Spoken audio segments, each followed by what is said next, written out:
and welcome everybody. My name is Melanie Dizon and I'm the Director of Education at the Davis Phinney Foundation. And I'm really excited to have Mandy Shintani here. Did I get that right? Yes, you did. She's an occupational therapist and one of the co-founders of Urban Polling. And she's going to be talking to us today about Nordic walking and the benefits of using poles for people with Parkinson's.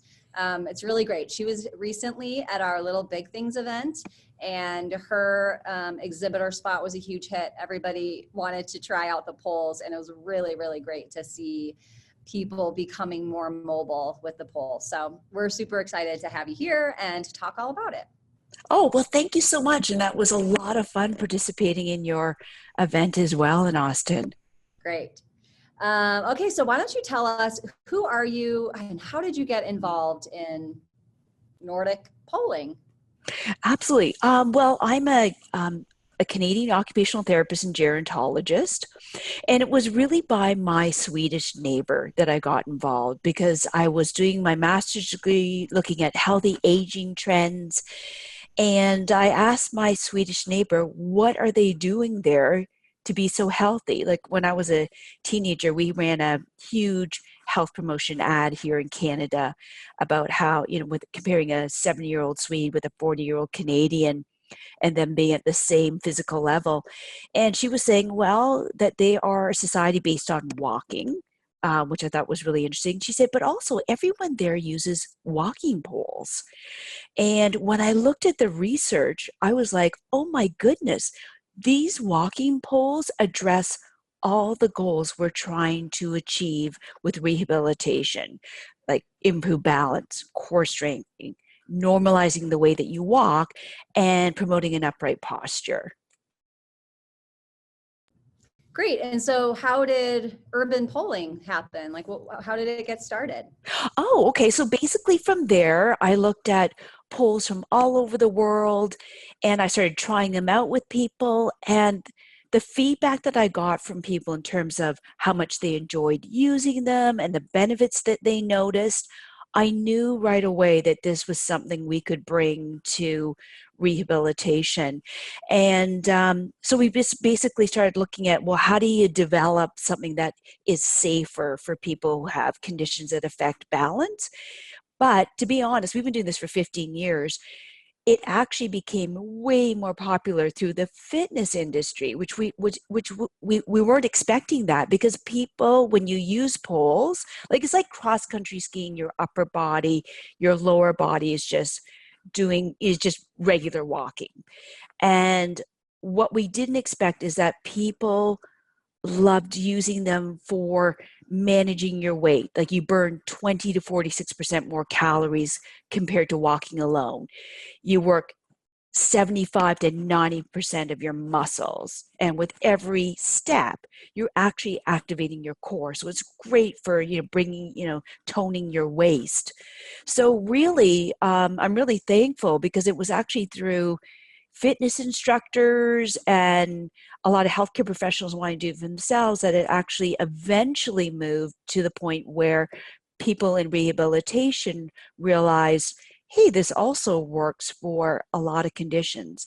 And the great thing for that too is that people perceive it as being something to do with being active. It doesn't have like some of the stigma that other devices have, which is great because that's exactly the perception that we wanted it to have as well. That's great. So why are these poles so helpful for people with Parkinson's? Well, what's really interesting is that I would say the people who use our poles the most are people with pre and post hip and knee, because when you press down on that handle, you actually offload on painful hips and knees. But the people who call us the most are people with Parkinson's. Like the benefits are so significant. And for some people, it can be immediate. So just to give you some example, if you have mild Parkinson's, for example, you'll do more of the traditional kind of Nordic walking technique. And when you press down on the handle, it kind of propels you forward like it does like for cross-country skiing. But what's really neat about that is that it makes you walk faster. People experience less freezing because you get in this really nice fluid movement and you walk faster. And then, there's been that recent study that shows that when people work at their maximum, 80% of their maximum heart rate, that's when they really see some good benefits for the earlier stages of Parkinson's. And so this just kind of turns walking into brisk walking. So you can really get your heart rate up, but in a really easy, low impact way. Like I'm not someone who enjoys running or sweating, but what I love about polling is that you can make it as pleasurable as you want. It can be a nice, easy walk, or if you really want to bring up the intensity that you can, but it's not jarring on your joints. So people for mild Parkinson's, that's how it works out really well. On the other hand, let's say you just want to use poles because you just want to be able to walk in a way that's easier, or you feel more confident, or it's safer. You can use a different technique, which we kind of coined as activator technique, where you keep the poles more upright in a vertical position, and it just creates more stability. So it's still great for still forces you to stand more upright. And you can walk with more confidence, and you've got better posture, but you don't have that stooped posture that often, a lot of people talk to us about. That happens, with that later stages. And, when you have Parkinson's, as people are aware, your movements get to be smaller, you do less arm swing. And so when you're using the poles, it kind of forces you to do bigger movements, right? It kind of is an over exaggeration of your walking. And so that keeps your walking more normal for a much longer period of time. Great. Yes. So it reminds me of a couple of examples I saw at Little Big Things. So early in the day, we had a gentleman that came in a wheelchair, and, he needed help, and he needed help in the bathroom and all of those things. And then later on in the day, I looked up and I saw him walking across the whole exhibit area with the poles. And all of us were like, oh my God, is that the guy that was in the wheelchair? Like he's walking with nothing, like there's nothing wrong. And then another gentleman was shuffling, doing, really, really slow movements, maybe 1 inch at a time, just shuffle. And I looked up again later, and he was walking like nothing he went probably 3 or 4 times across the whole exhibit area. What is happening? Like what is going on? Is it something about seeing the trigger, seeing the pole in front of them that kind of guides them? Is it kind of something like that? I mean, what is making it so much easier for them to be mobile? Oh, you know what, Mel, that is a great point. Now, and I often forget to mention that when you're talking about Parkinson's, you're right. Like when you have the poles in your hand, it does give you a visual and a sensory cue, right? And a proprioceptive cue, because when you're hitting the ground, you're getting that feeling of the pounding as well. And all of those do help you cue into like, I need to move my arms more.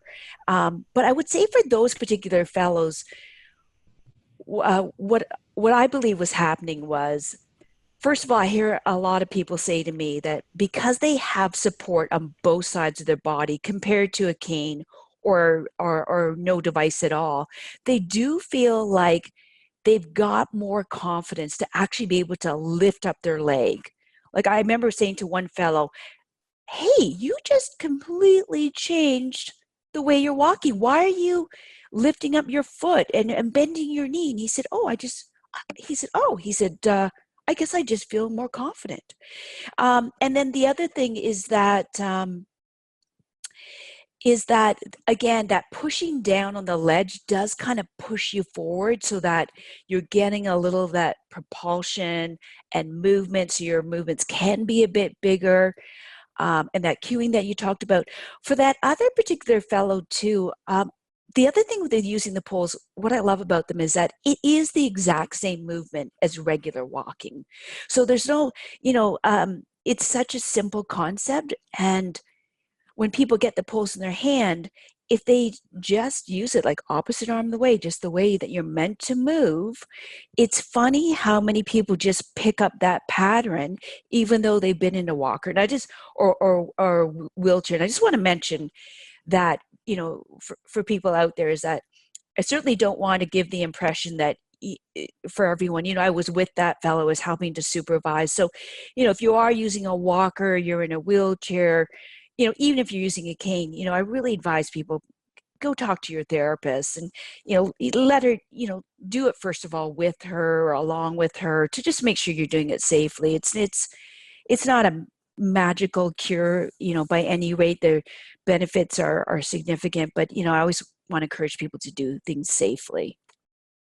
Yeah, that's a great point. That's a great point. It wasn't a controlled environment and you were right next to them. It was just, I couldn't believe it. It was just really pretty great to see. And so it's really encouraging to think that more people are getting to know about them, and then they will go to their, physical therapists, occupational therapists, and learning about them. So how effective are poles at reducing falls? Because that's a really big issue for people with Parkinson's. Absolutely. And, as an occupational therapist, we're kind of obsessed with fall prevention. So, I love this topic. And I was just going to say too, like, one of the reasons I'm so passionate about this activity is because of seeing people like at your event. It's, still after 15 years, it's still really exciting to see the benefits. And we're very excited to be in the US because this is a brand new, area for us that we haven't been into. And it's, so thank you again. Well, in terms of falls, we've actually spoken at the National Fall Prevention Conference here in Canada a couple times, because if you look at what are the factors related to fall prevention, so improved balance, confidence for walking, core strengthening, this activity has all of that. So every time you're pressing down on that ledge and as you walk forward, as you step forward with the poles, you're actually engaging your core. So as people realize right now, it is that core strengthening that's really critical for your ability to, do sit to stand or to walk. So it's critical for you to be able to be more independent at home is related to your core strengthening. And so, for example, if you were to walk for 1 mile, you would actually exert your core muscles 1,800 times. So it's not just about walking with the poles and improving your walking patterns. It's also about that core strengthening. And the other thing I really think is key for fall prevention is being active. And you're not going to be active unless you're doing something you love doing. And one thing that's really neat about the polling is that it's fun. Like, it turns something like regular walking, which, I mean, I love to walk, but it turns something into regular walking into brisk walking, or, something just with a little bit more, umph to it. And what's neat about it too is that I've seen so many people start off with using the poles, and they start walking a bit more around their neighborhood, and then they realize, hey, I can pull off the rubber tip, and now I can start hiking with these poles. We've had people start snowshoeing. I mean, I ski with them. I backcountry camp with them. So it's a really cost-effective, inexpensive way to be more active, and be more active with your friends and your families. Because sometimes, we have to give up some of these activities. And what's really neat is that people start walking with them and they start adding on. So, yeah, I think that's what, and again, going back to what you were saying with that fellow, that shuffling gait pattern, right? It's that shuffling gait pattern. And I can say this myself, I'm a shuffler myself. And it's that shuffling pattern that makes you trip on the sidewalk, obstacles in the middle of the night when you go to the bathroom, when you're walking around your house from, a rug to, a different flooring. So I'm really hoping too that when people and with people use the poles, or when therapists are helping people, or prescribing the poles, that they talk about the need to lift up your foot, and that you do that regardless of whether you're using the poles or not. Like, hopefully the poles are a cue to how you should be walking normally, right? Whether you use them or not, that increased arm swing, picking up your feet, bigger steps. So, yeah, I think it's a really valuable tool in that respect as well. Good. We kind of briefly talked about how, that's great because they're on both sides of the body, but how do they compare to canes and walkers? Well, I just want to say the walker is, a great tool for stability. So I'm a fan of the walker. I mean, I remember when we didn't even have the four-wheeled walker. But I think there's a lot of challenges with them too. And I think there's a lot of opportunity for people to be using poles, before they have to use a walker. So in terms of the walker, I mean, I think, if you can imagine someone on a walker, it's generally their posture is more stooped. There is no arm swing. And if people are listening to this interview right now, if they could just stand up and lean on a table like you lean on a walker, what you should notice is that you actually relax your core muscles. So it kind of goes against what we're trying to do in fitness and rehabilitation, which is build that core muscle strength up.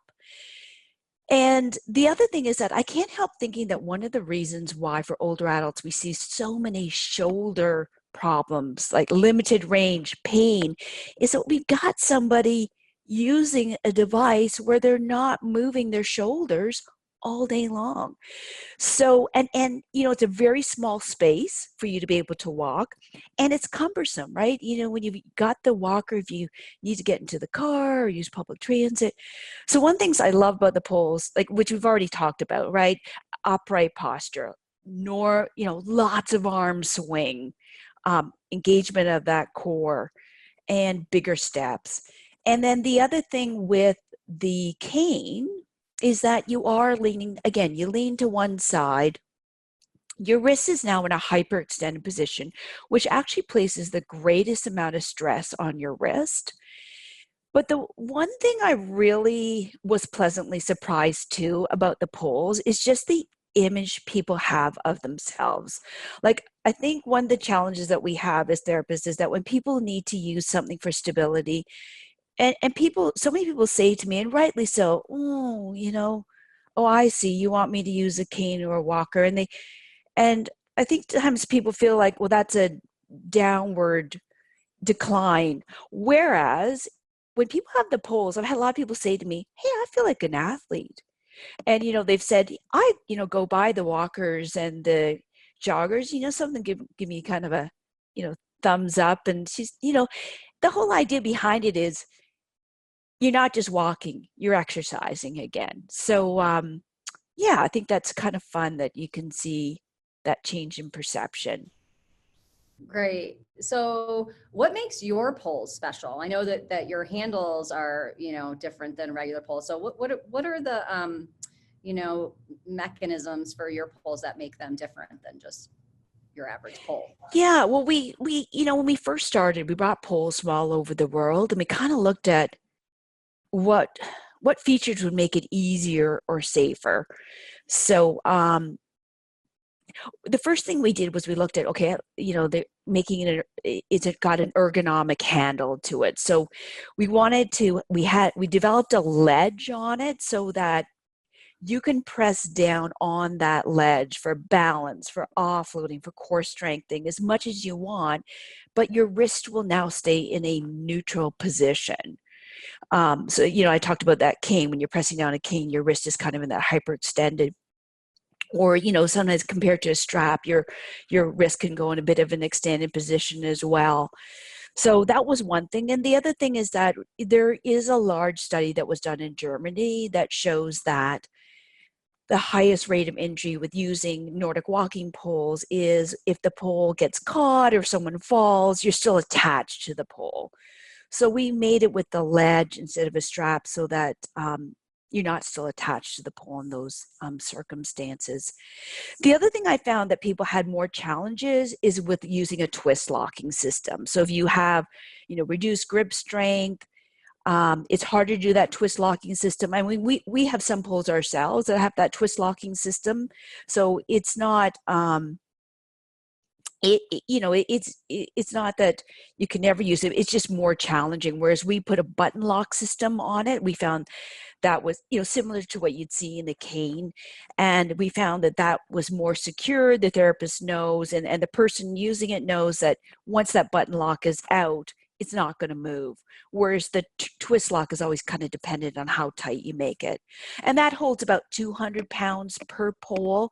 So that's one of the reasons why I think a lot of people feel like they can use it instead of a cane or before they need a walker, because it does have that weight bearing ability. And then finally, if you look at a typical Nordic walking pole, it has a boot shaped tip on it, which absolutely people in the earlier, if you're in the early stages of Parkinson's, you want to just really get a good workout, you're going to use that boot shaped tip. But if you're in the later stages and you want to just use poles, instead of a cane, and you want the stability, that bell shaped tip just gives you more stability, and it forces the pole into a vertical position rather than a diagonal that you'll use for the fitness technique. Great. So to talk a little bit about the pole, can they be used on all terrain? Do they adjust? I mean, one of the things about the cane, right, is like canes are like one size canes almost, right? Everybody's sort of like bending down a little bit. What is an ideal spot for the poles, to kind of keep that, get the swing right and to keep your shoulders back and all that kind of stuff? And then, yeah, like, do you, can you use them anywhere? Yeah, you know what? I think the easiest thing is if people put their elbows around 90 degrees, that's about the height that you want the pole. So that's kind of the simplest way, I think, to describe how you should adjust them. Most poles are adjustable. There are some single shaft poles that are out there. And one of the things that's, I think, good about a single shaft pole is that it doesn't matter what weight you're at. Single shaft pole is, if you are someone who is, over, 300 pounds, you may want to look at a single shaft pole and then have it customized to your height. But I would say for everyone else, start at that, elbows being that 90 degree. Certainly, if you're using the poles for stability, that height where your elbows at that 90 degrees is going to work out very well. If you're someone who wants to use the poles more for doing that traditional Nordic walking technique and for fitness, you probably want to start out with your elbows being at that 90 degree, the poles being that height for your elbows being at 90 degree, but you probably want to increase it by an inch or two, because you're really going to start swinging out your arms and you're going to have the pole more on a diagonal. If you want to use it on different terrain, just pull off that rubber boot, and for most poles there should be a carbide steel tip underneath. So that's what you'd use for snow, gravel. Anytime you feel like the rubber tip is starting to slide, pull that boot tip off and you'll have that carbide steel tip underneath. Okay, so I know you have a lot of different poles on your site. Are there poles that you recommend for people with Parkinson's that are, just sort of everyday use getting around versus people with Parkinson's who are really active and out and about? Are they two different poles? Is it the same pole? Right. No, that's a great question. To be honest, I would say to anyone who's got balance issues, go with our activator pole, because that's the one we developed, for people who have balance challenges. And the thing is that once you have that pole, you can have it forever, because it can work both with giving you more stability, or you can use it for doing the traditional Nordic walking. And the way that you can just change it, it comes with that bell-shaped tip. But if you just buy the boot-shaped tip, you can just add that. You can use that, and then you can do interchanging between the two.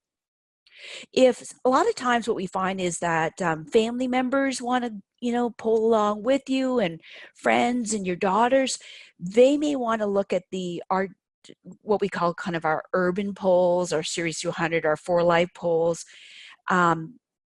and that comes with the boot shape tip, because they may want to do the fitness activity, right from the beginning. Great.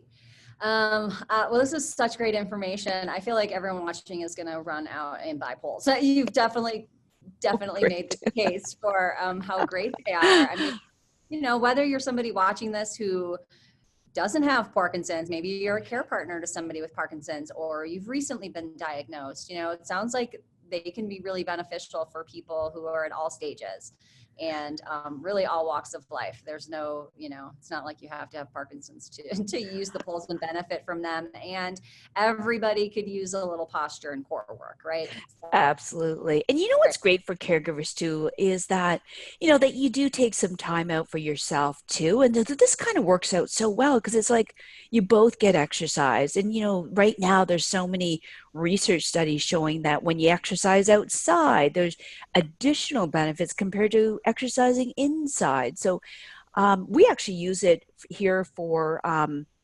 even for mental health, like people dealing with depression, because that combination of exercising plus being outside is great for mood. So, and who wouldn't benefit from having your mood lifted for any of us, right? Right. So we do have a lot of other occupational therapists, physical therapists who, watch our videos. So I know that you have some training for people like that. Can you talk a little bit more about that for people who might be interested in bringing this urban polling to their communities? Oh, absolutely. So we have two different courses. We have a course for fitness instructors who, want to bring this program to their community. We have a lot of people who already have a walking group together, and one person just volunteers to, so you don't actually necessarily have to be a fitness instructor. One person might volunteer to, get more information and resources to help out with the group. So that is about a 3-hour course that you can do both live and online. We're going to try to do a lot of courses in 2020 live. So if people are interested there, they can absolutely contact us. And that course is CCU approved by actually like 12 health and fitness associations. So the United States is the Functional Aging Institute, as well as the American College of Sports Medicine. And then we have another program that is designed more for physios, occupational therapists, kinesiologists, rehab assistants, that talks about how you can use the poles more on one-to-one or in a group program. And again, that is 3 to 5 hours, and that's recognized by the American Physiotherapy Association as well for CCUs. Great. Well, yeah, I think it's, it's just nice to make the resources available to people who have seen it and are hearing about it and want, safe ways to bring it to their community and really offer the best info and training possible. So Mandy, I really, really appreciate. Is there anything that you want to say about it that I have not asked? Gosh, no, I think you've covered it all. And just, what, I think the biggest thing is that lots of times people see other people doing it, and they're not quite sure how you get the benefits. One thing I would suggest to people is just try it, because once you experience that propulsion moving forward and that pushing down and feeling that core strengthening, that's kind of when people get this aha moment. So it is one thing I would say that you really doing it is the way to experience it. So, go out there, try it out. And if it's not for you, nothing lost, but I think that's how you'll really find out about the benefits. Yeah, it's a pretty low risk trial, right? Yeah, absolutely. Well, great. Well, I really, really appreciate it. I'm excited to share this with our community and hopefully just get more people using poles, especially people who are not getting out there as much because, they're not walking as stable. They're worried about falling. Like, hopefully they can work with a physical therapist or occupational therapist and gain the confidence that they can do more activity and live well with Parkinson's. So thank you so much, Mandy. Thanks again, everyone. Take care.